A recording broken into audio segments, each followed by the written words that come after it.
하나님의 크신 은총이 오늘 이 시간에도 우리 가운데 함께 하심을 믿습니다. 날씨가 덥습니다. 정말 덥습니다. 무지 덥습니다. 살면서 이렇게 더웠던 적이 있었던가 할 정도로 연일 무더위가 계속되고 있습니다. 비라도 한번 내렸으면 좋겠습니다마는 비도 오지 않고 연일 폭염이 이어지고 있습니다. 이 여름에 여러분 시원한 곳이 생각나지 않습니까? 휴가철 생각나지 않습니까? 많은 사람들이 휴가지, 피서지를 찾고 있습니다. 그 중에서 최고의 피서지가 어디냐 하면 산을 꼽았습니다. 제주도보다 강원도 산이 더 좋다고, 나는 이 더위를 피해서 산에 가겠다고 사람들이 이렇게 선택했다는 겁니다. 왜 이 더운 여름에 이 더위를 피해서 사람들은 산을 찾고 또 산에 오르는 것입니까? 첫 번째 이유는 아무리 생각해 봐도 시원하기 때문입니다. 산은 시원합니다. 도시와 다릅니다. 산 부근에만 가도 온도가 틀려집니다. 그리고 또 높은 산을 오르면 오를수록 땀은 나지만 불어오는 바람이 훨씬 더 서늘하고 시원합니다. 산은 세상보다 더 시원합니다. 답답한 모든 것을 떨쳐버릴 수 있는 시원함이 있기 때문에 산을 찾습니다. 제가 포항 오기 전에 목회했던 밀양에는 얼음골이 있습니다. 여러분 시간 되시면 한번 밀양 얼음골 찾아보시기를 바랍니다. 그 얼음골 계곡에 들어가기만 들어가도 시원한 정도가 아니라 춥습니다. 냉기가 느껴집니다. 그 계곡에 발을 담그고 있으면 5분, 10분을 견딜 수 없습니다. 얼마나 추운지 모릅니다. 상상이 되지 않습니다. 과학적으로 설명할 수 없습니다. 이런 시원함이 있기에, 한여름에 남들은 땀을 뻘뻘 흘리고 있지만 이런 시원함을 느낄 수 있기에 많은 사람들은 그곳을 찾습니다. 포항 송도에 산다는 것이 얼마나 좋은지 모릅니다. 왜냐하면 이 무더위 여름에 포항 송도 해변 주변에 요즘 카페가 얼마나 많이 들어서 있는지, 그중에 유명한 카페는 아침 일찍 자리를 잡지 않으면 자리를 잡을 수 없다는 겁니다.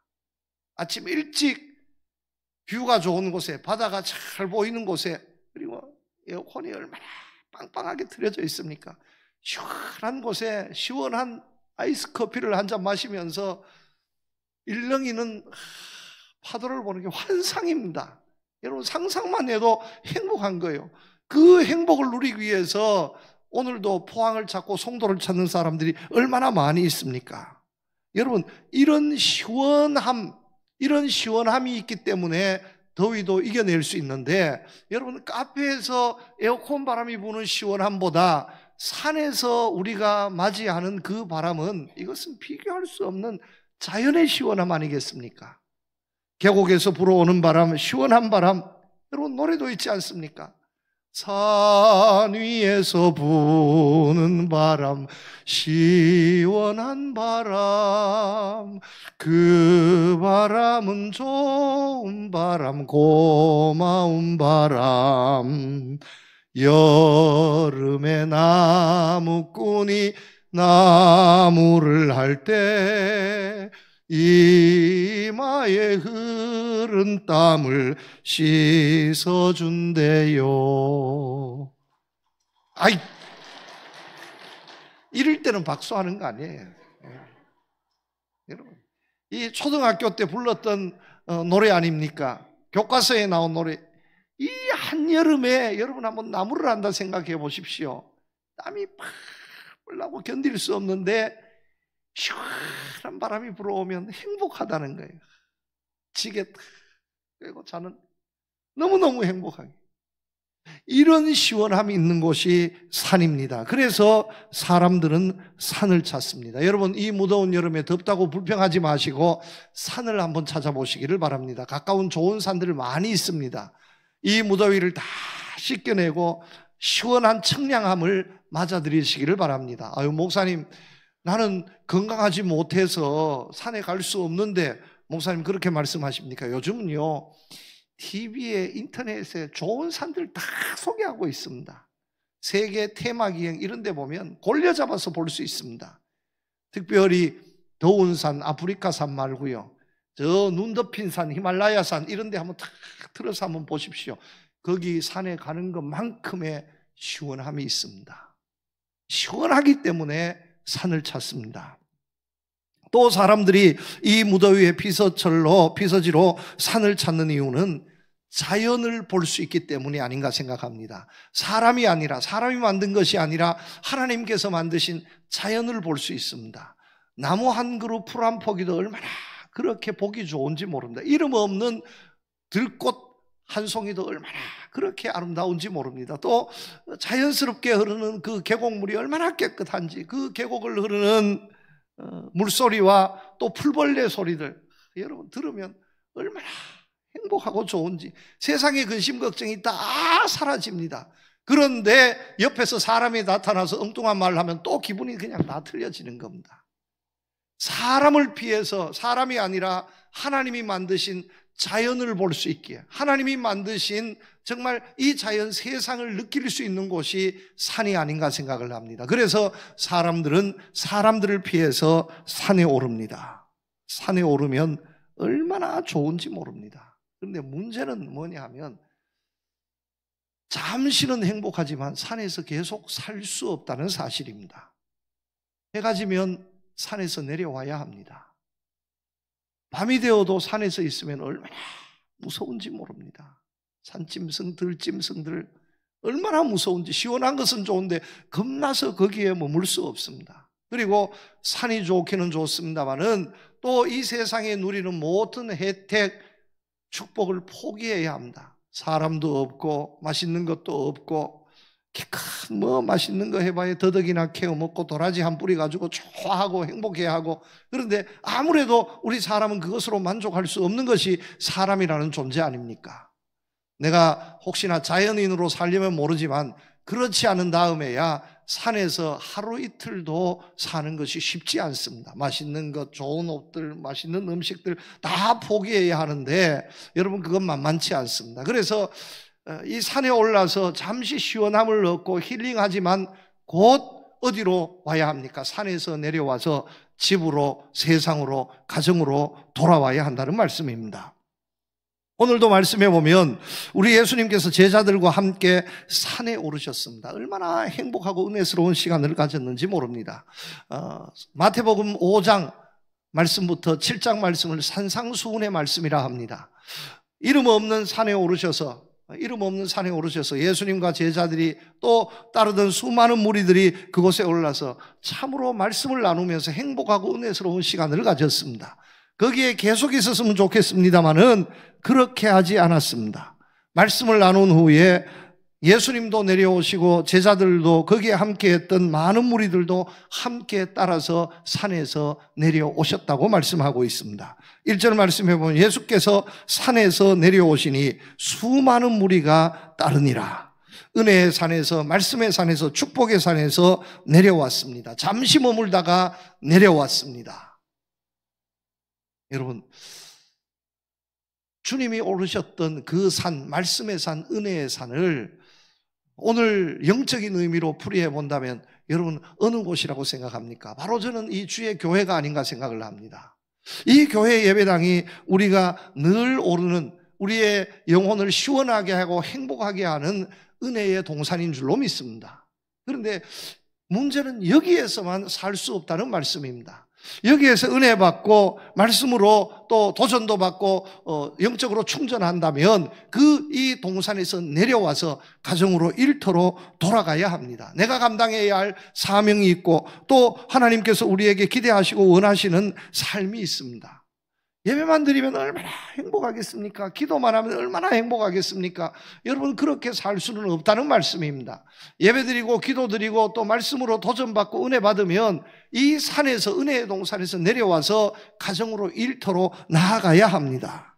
아무리 교회가 좋아도 여기에서만 살 수 없습니다. 예배 시간이 아무리 행복해도 하루 24시간 계속해서 예배만 드리고 살 수는 없지 않습니까? 이 산에서 내려와야 합니다. 우리 주님께서는 우리가 산 위에서 사는 존재가 아니라 산 아래에 이 세상에서 살아가도록 만드셨다는 사실입니다. 그래서 예수님과 제자들도 말씀의 동산, 은혜의 동산에서 내려와서 가정으로, 일터로, 삶의 현장으로 내려오셨습니다.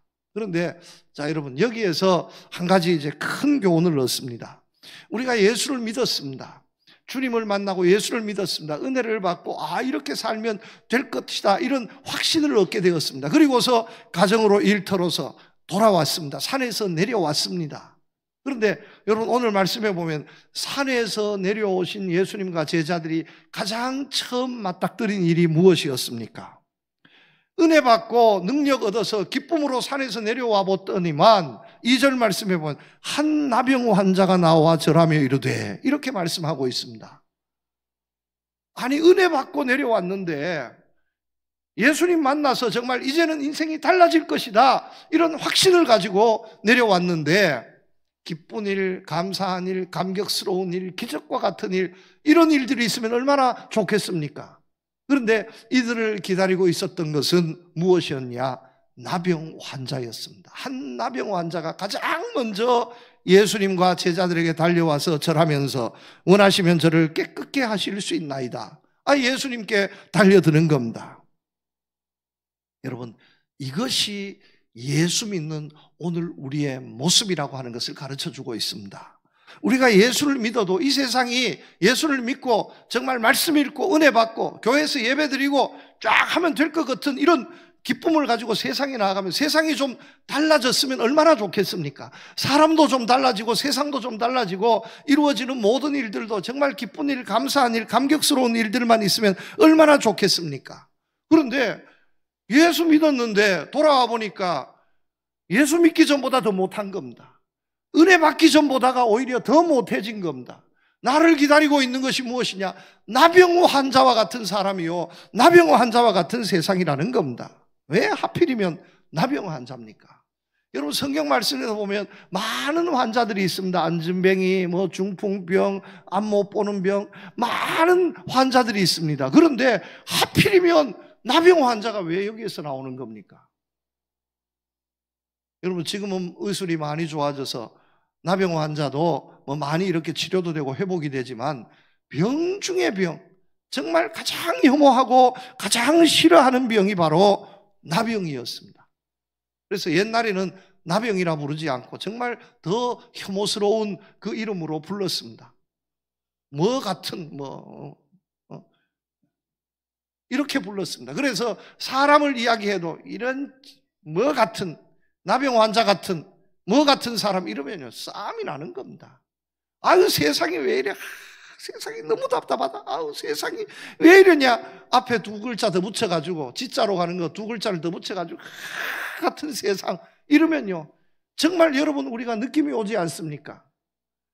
그 상황, 그 사람을 예수님과 제자들이 만나게 된 겁니다. 아니, 은혜 받았는데 좀 탄탄대로가 열려져야 될 텐데 내가 감당해야 할 환경은 나병과 같은 겁니다. 나병 환자와 같은 겁니다. 변한 게 없습니다. 더 답답해지고 있습니다. 여러분, 이것이 세상이라고 하는 것을 기억하시기를 바랍니다. 우리가 믿어도 세상은 달라지지 않습니다. 우리가 은혜 받아도 세상은 달라지지 않고 사람은 달라지지 않습니다. 그런 세상에 우리가 살아야 됩니다. 왜냐하면 여러분, 여기는 천국이 아니고 여기는 세상이기 때문입니다. 여기는 다 천국 갈 사람은 있는 것이 아니라 이 세상 지금 우리 주변에 있는 사람들 중에서도 상당수는 천국에 합당한 사람들이 아니라 지옥에 합당한 사람들입니다.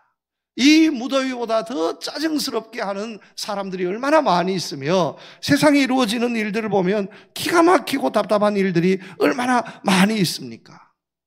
여러분, 세상에 이름 있는 사람들 이렇게 보니까 정치한다는 사람, 한다는 사람 보니까 초등학생보다 더 못한 겁니다. 아니, 이번에는 좀 달라지려나 했지만 달라진 게 하나도 없습니다. 오히려 더 이 병 환자 같은 이런 세상에 얼마나 답답합니까? 한 가수가 노래를 불렀습니다. 테스 형, 세상이 왜 이래? 왜 이렇게 힘들어? 여러분, 테스 형이 알아요? 소크라테스 형, 사랑은 또 왜 이래? 여러분, 왜 그런지 소크라테스가 의아합니까? 테스 형 부르지 말고 예수 형 했으면 좀 달라졌을 텐데. 여러분, 모르는 거예요. 세상은 내가 은혜 받아도 변하지 않습니다. 정말 이 세상은 나병 환자 같은 세상입니다. 아니면 내 자신의 삶을 돌아보면 내 자신의 인생이 나병 환자와 같습니다. 그럼 포기해야 하겠습니까? 끝났습니까? 절망해야 하겠습니까? 아니다라는 겁니다. 오늘 말씀에 등장하는 이 나병 환자는 그 현실을 가지고 주님께 달려나왔습니다.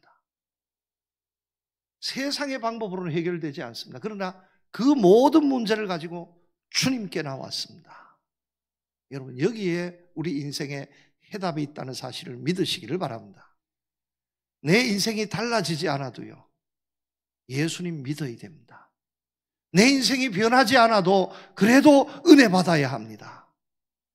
세상이 정말 내 앞에 펼쳐진 세상이 이 나병 환자와 같은 이런 세상이라 할지라도 그래도 불평하거나 원망하거나 절망하지 말고 주님께 나아올 수 있는 여러분들 되시기를 축복합니다. 여기에서 달라지는 역사가 시작되는 겁니다. 자, 두 번째 교훈입니다. 이 나병 환자가 주님께 나왔습니다. 주님께 나와서 어떻게 했습니까? 오늘 말씀해 보면 이 말씀을 분명하게 우리가 기억해야 합니다. 한 나병 환자가 나와 절하며 이르되, 주님께 나와서 그냥 나온 것이 아니라 주님께 나와서 어떻게 했다고요? 절했다고 말씀하고 있습니다. 예수님께 나와서 소리치지 않았습니다. 예수 선생, 내 이 병을 고쳐주시든지 아니면 죽여주시든지 이렇게 하지 않았습니다.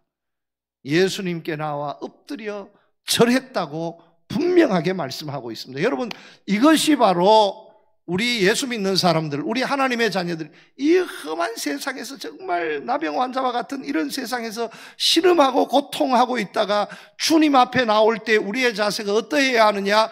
주님 앞에 절해야 한다는 사실을 기억하시기를 바랍니다.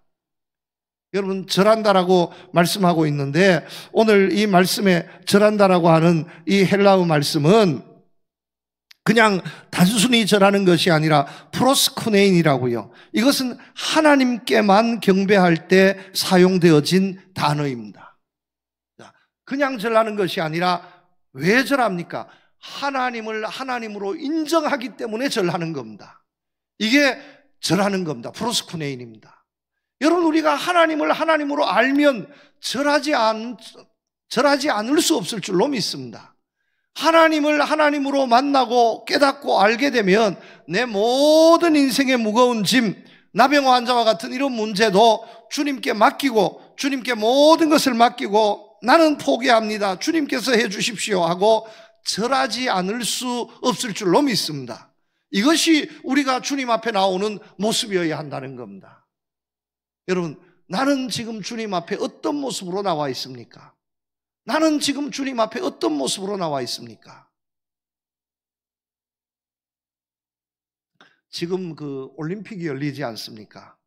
저도 이제 군에 갔다 왔습니다. 우리 한국 사람들이 이번에 올림픽에서 금메달을 너무너무 많이 따는데 다른 것을 보니까 전부 다 칼을 쓰고 총을 쏘고 그다음에 화살을 쏘고 전부 싸우는 것들이요. 군에 가면 소총을 줍니다. 총을 쏩니다. 그런데 이 총을 쏘는 자세가 세 자세가 있습니다. 소총 사격에 세 자세가 있습니다. 이번 올림픽에도 있습니다. 세 자세. 서서 쏴가 있습니다. 그 다음에 무릎 꿇어 쏘는 것이 있습니다. 그 다음에 엎드려 쏘는 것이 있습니다. 여러분, 이 세 자세 중에서 어떤 자세가 명중률이 가장 높겠습니까?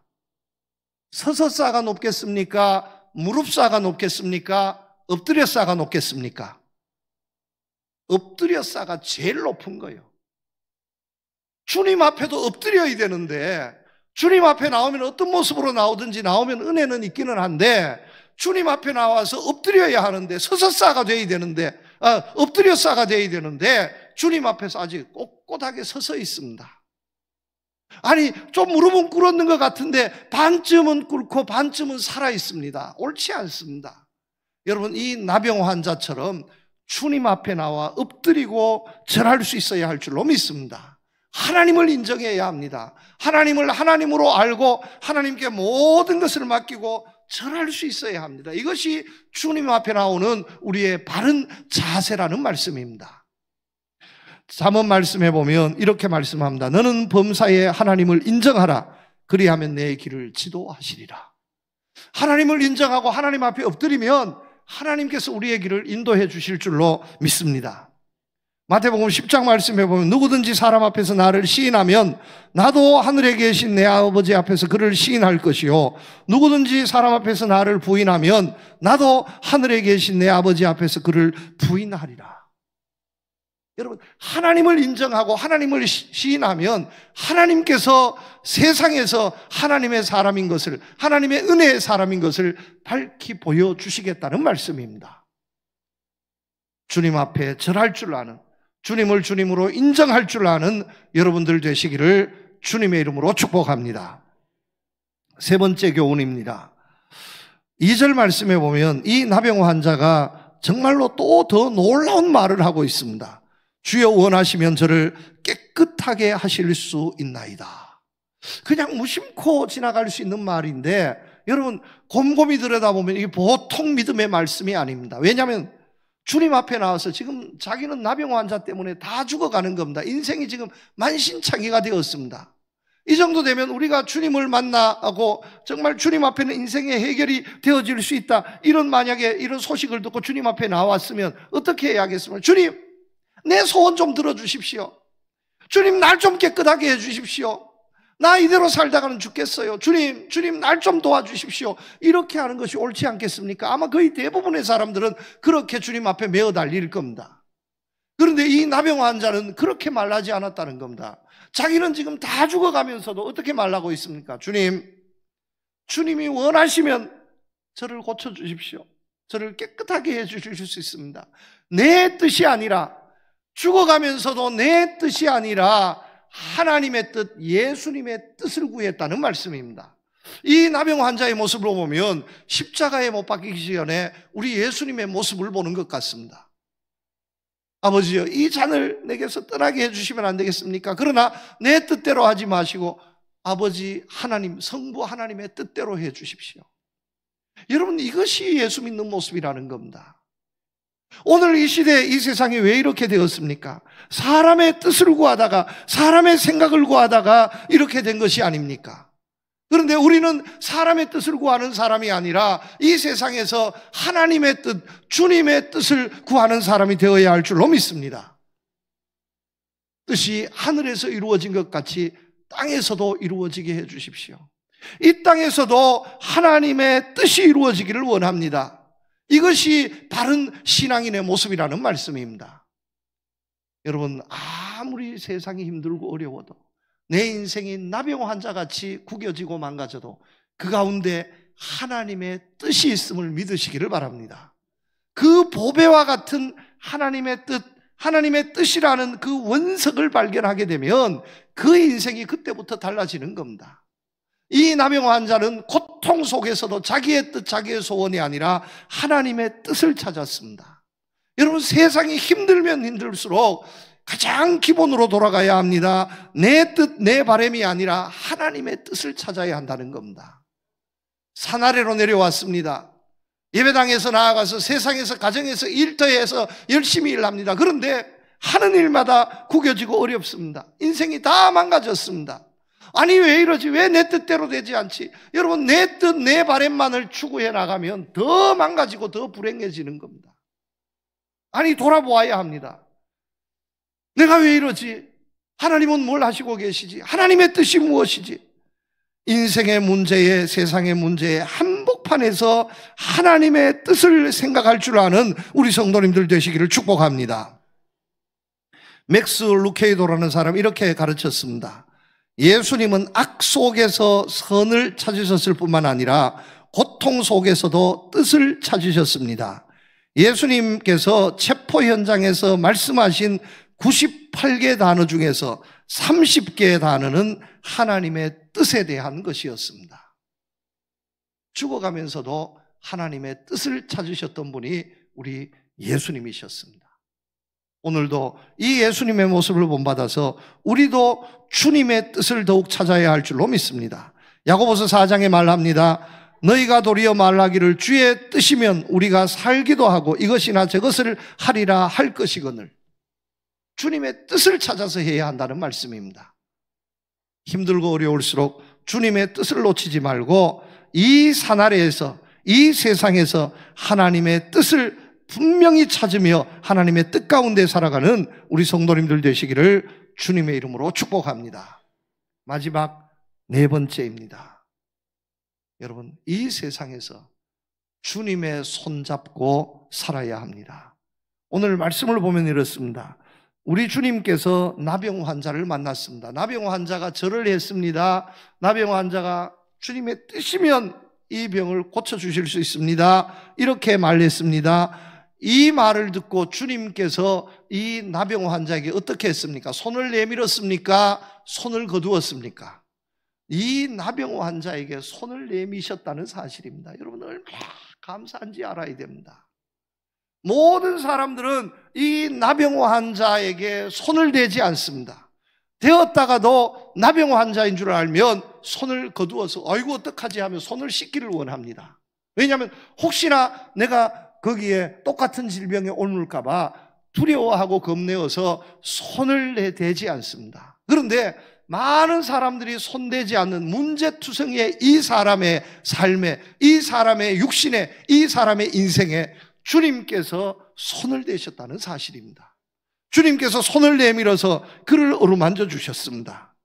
여러분, 이 말씀을 보면 얼마나 은혜가 되는지, 오늘도 우리의 삶에 주님께서 얼마든지 손을 내밀어 주시고 내 인생에 손을 대어 주시는 우리 주님이심을 믿으시기를 바랍니다. 확신하시기를 바랍니다. 이 나병 환자에게도 손을 내밀어서 어루만져 주셨는데 아무래도 내 인생을 보면 이 나병 환자쯤은 아닌 것 같습니다. 목사님, 내 인생이 왜 이렇게 망가지고 내 일은 왜 이렇게 어두워지고 왜 이렇게 안 되는 겁니까? 모든 사람들이 도와주지 않으려 합니다. 손대지 않으려 합니다. 여러분, 이런 느낌, 이런 마음 가지고 계시는 분들이 있습니까? 그러나 모든 사람들이 손을 다 빼도 주님은 손을 대신다는 사실을 믿으시기를 바랍니다.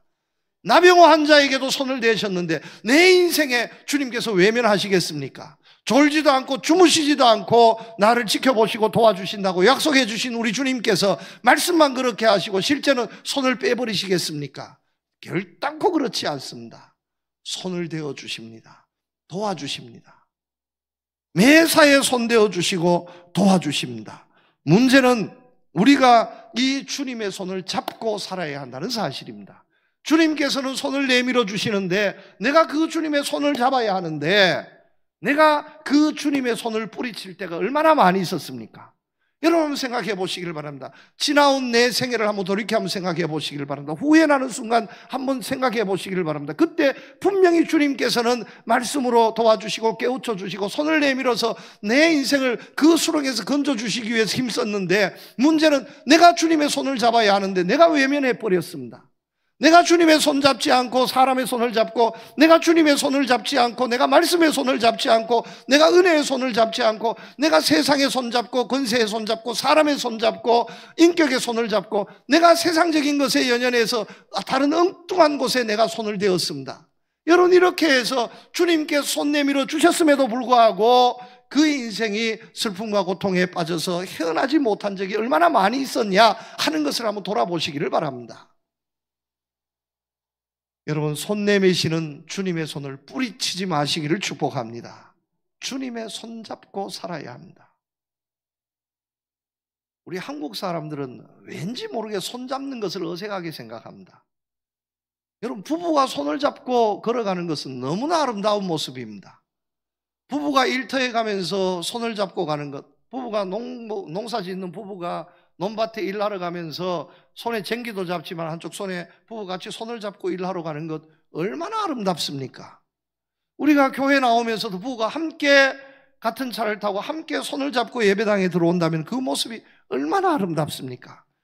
다른 거의 모든 나라들은 그렇게 살고 있는데 특히 우리 한국 사람들은 정말로 손잡아야 할 사람들이 손을 잡으면 그것을 이상하게 여기고 팔불출이라 그러고 그것을 이상하게 말합니다. 왜 그러냐 하면 그 부부가 손을 잡고 손잡아야 할 사람이 손잡으면 자기네들이 끼어들 틈이 없거든. 그러니까 어떻게 하든지 헤집어 놓고 갈라놓고 좋지 못하게 하려고 하는 옳지 못한 술책이 숨어 있는 것 같습니다. 제 생각은. 여러분, 부부가 함께 한 예배당에서 같이 한 시간에 한 자리에 앉아서 예배드리고 있으면서 손을 잡기는커녕 자리도 같이 하지 않습니다. 한 분은 앞에, 한 분은 뒤에, 한 분은 좌측, 한 분은 우편. 누가 누구인지. 그러니까 엉뚱한, 내 아내가 아니고 엉뚱한 아내가 옆에 와서 예배드리는 거예요. 내 남편이 아니고 엉뚱한 남편이 옆에 와서 예배를 드리는 거예요. 누가 누군지 몰라.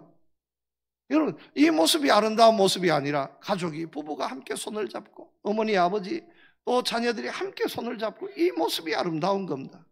예배당에도 그렇지만 마트에 가서, 시장에 가서 장을 볼 때에도 부부가 손을 잡고 가면 얼마나 아름답겠습니까? 혹시 제가 손잡고 걸어가는 한 있더라도 우리 목사님, 저 사모님하고 손잡고 간다고 흠보지 마시기를 바랍니다. 잡을 때가 있어요. 혹시나 흉보지 마시기를 바랍니다. 제가 참으로 기억에 남는 우리 모교회 장로님 권사님이 있습니다. 제가 기억하기는 이분이 70대, 80대에 제가 보아서 기억이 되는데, 제가 본 바로는 이분이 교회 나올 때마다 둘, 네 분이, 이 장로님이, 그 권사님이 손을 놓은 적이 없습니다. 꼭 잡고 오십니다. 예배 시간에도 같이 앉아서 꼭 잡고 예배를 드리시고, 예전에는 여러분 이 예배당 앞에 장로님 자리가 있었습니다. 모든 장로님이 이 앞에서 다 앉아 예배드리는데, 이 장로님은 권사님하고 같이 회중석에서 같이 앉아 손 왔다니까. 몇 번 제가 확인했다니까. 예배당 나올 때도 손잡고 있는데 예배 드릴 때는 어떡하나? 예배 드릴 때도 손잡고 예배 드리는 거예요. 왜 저러냐? 사람들 수근수근합니다. 수근수근해. 오랜 세월이 지났습니다. 그 손녀를 제가 압니다. 그래서 오랜 세월이 20년, 30년 세월이 흐르고 그 어른들이 다 돌아가시고 난 다음에 자리가 되어서 제가 물어보았습니다. 할아버지, 할머니 정말 기억에 남는다. 어쩜 그렇게 금슬이 좋은지 손을 꼭 잡고 그렇게 정말 너무너무 아름다웠다. 정말로 사이가 좋은 그런 부부 사이가 없어지니까, 김 목사 몰라도 그런 소리 하지 말라고. 두 분이 얼마나 싸웠는지 아냐고. 그런데 왜 그렇게 손을 잡고 나왔는데 그래? 그 사모님, 권사님이 아파가지고 장로님이 손을 잡아주지 않으면 한 발짝 두 발짝도 걸어갈 수가 없다는 거예요. 그래서 어디 갈 때마다 손을 꼭 잡고, 앉아도 손을 잡고 이래 한 거지, 젊을 때 안 그랬다는 거예요. 그런데 젊을 때 그 모습은 더 아름다운데 그것이 어떡하냐? 얼마나 여러분 한번 생각해요. 그렇게 손을 잡아주어야 되는데도 손 뿌리치고 안 잡아주면 여러분 어떡합니까? 교회도 못 나오고 그냥 그런 거예요. 대부분의 사람들이 그렇게 살고 있습니다. 그런데 손을 잡아주어야 할 사람을 잡아주니까 교회도 나오고 시장에도 가고 외출도 하고 얼마나 아름답습니까?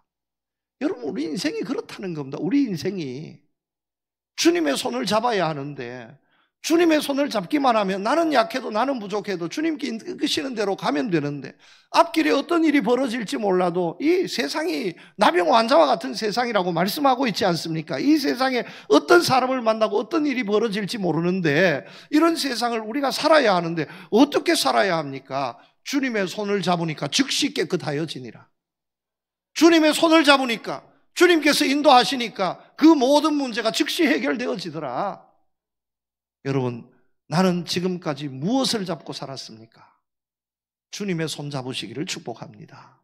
이제부터 주님의 나를 향해서 내미시는 손에 대한 확신을 가지고 그 손을 꽉 부여잡고 놓지 마시고, 어느 자리에 있어도 주님의 손을 잡고, 여러분, 주님의 손을 잡으면 지옥에 가서도 은혜가 될 줄로 믿습니다. 지옥불에 던져져도 주님의 손을 잡은 사람은 주님께서 끌어내어 주실 줄로 믿습니다.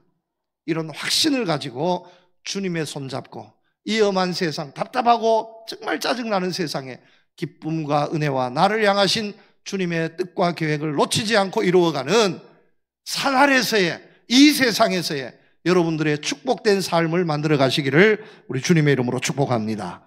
하나님 아버지, 감사합니다.